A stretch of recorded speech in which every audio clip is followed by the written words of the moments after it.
ઉત્તરાયણમાં ખાવાવાળા ખાશે, પીવાવાળા લડવાવાળા. તો મારે એ બધું નહીં કરાવું. ઉત્તરાયણ તો બહુ પવિત્ર દિવસ છે. હિન્દુ ધર્મને મુજબ ઉત્તરાયણ એ બહુ પવિત્ર દિવસ છે. આપણા હિન્દુ ધર્મની ધાર્મિક માન્યતાઓ ખૂબ એવી મોટી છે ઉત્તરાયણ પ્રત્યેની, કે ઉત્તરાયણ કોને કહેવાય કે સૂર્યનારાયણ દક્ષિણમાંથી ઉત્તરાયણ પરાયણ કરે, ઉત્તર તરફ જાય સૂર્યનારાયણ, એટલે એને ઉત્તરાયણ કહેવાય છે. સૂર્યનારાયણ મકર રાશિમાં પ્રવેશ થાય એટલે એને મકર સંક્રાંતિ કહેવામાં આવે. શું કહેવાય છે? મકર સંક્રાંતિ.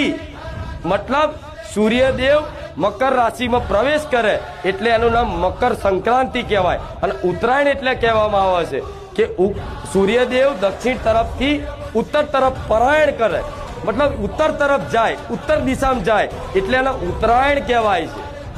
આ દિવસે ભીષ્મ પિતાજીએ દેહ ત્યાગ કર્યો હતો મહાભારતમાં, ખબર છે ને? 6 મહિના બાણોની શૈયા પર રહેતા અને છેલ્લે દેહ ત્યાગ કર્યો હતો.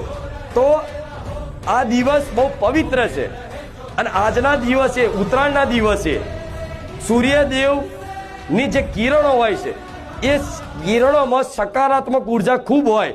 જીવનમાં ભક્તિ પ્રદાન થાય, સુખ પ્રદાન થાય જો સૂર્યને નમસ્કાર કરો તો એ દિવસે.